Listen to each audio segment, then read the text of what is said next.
Welcome into another one-on-one session here at OKPreps Media Day. I'm Michael Knight sitting down with Cashion senior Caden Harrell. Caden, obviously coming off last season, didn't end the way you guys would like, but at the same time, a lot of winning football last year. Just talk about some of the things that you were able to take away from last season and use it to motivate you guys this year.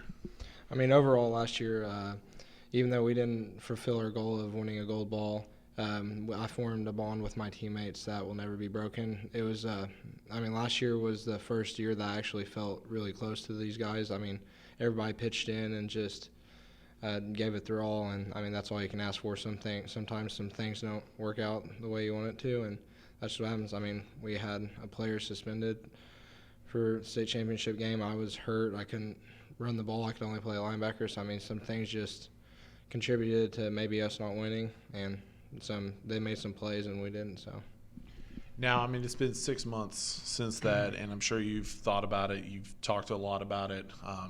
How at this point, 6 months removed, I'm sure you guys are just done at this point, thinking about it, talking about it. But how much do you still use it as a motivating factor? I'm sure you're done talking about it, but you're not going to stop thinking about it until you're able to at least try to make it back.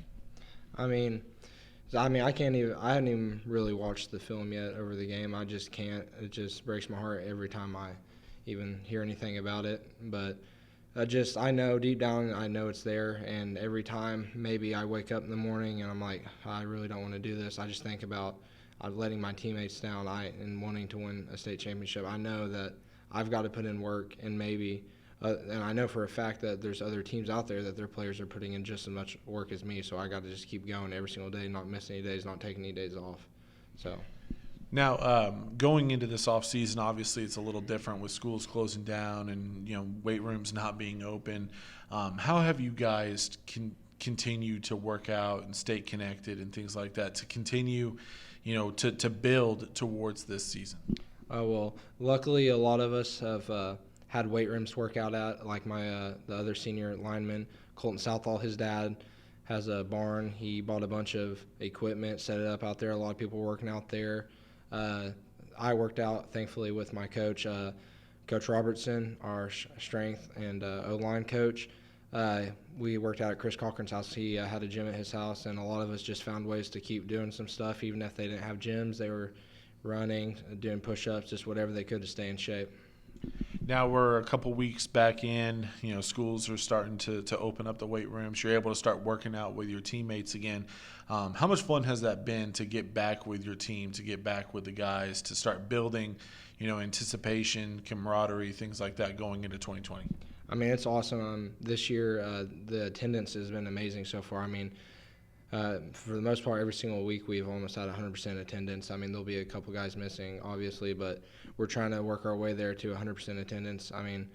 It's been like one, maybe we misses a day out of every week, and we're getting better and better about it. This is the first year that I've seen this many people showing up to it. Like even the upcoming freshmen are showing up really well, and the attendance is great. Everyone's putting in the effort in the weight room, and it's looking really good this year.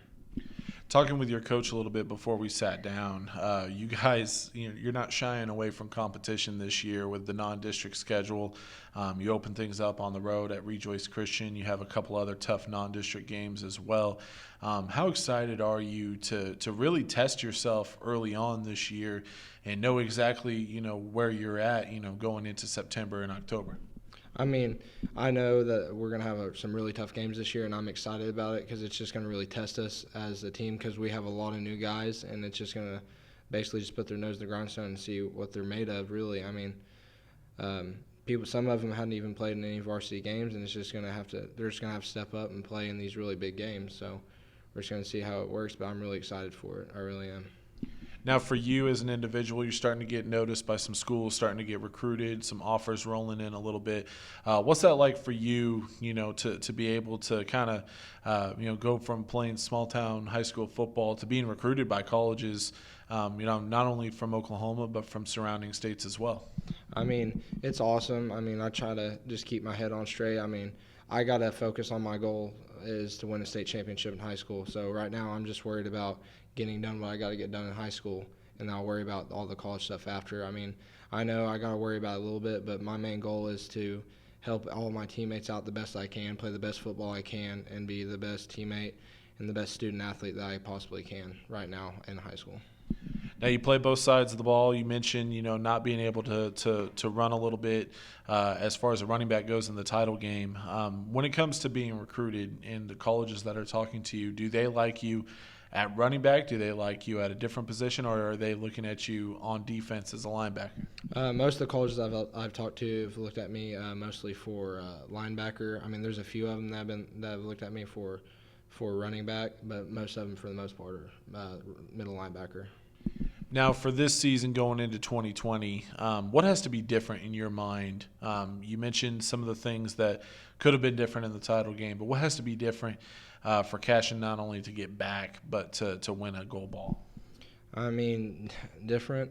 It's probably going to have to be we're going to have to be a lot more focused this last year and a lot more whole as a group, because we're going to have a lot of young guys coming in, and a lot of people are going to step up, including myself, Jacob Farrow. A bunch of the seniors are going to have to step up more than they did last year, because we had so many juniors and seniors playing last year. But this year it's going to be some seniors and some juniors. It's going to be really diverse this year. So we're going to have to step up as seniors this year. Well, we're looking forward to seeing what happens this season, looking to see if Cashion can not only make it back to the championship game, but to trade in that silver ball they won last year for a gold one this year. This guy, definitely a player to watch in Class A. Caden, thank you for sitting down with me, and good luck in 2020, all right?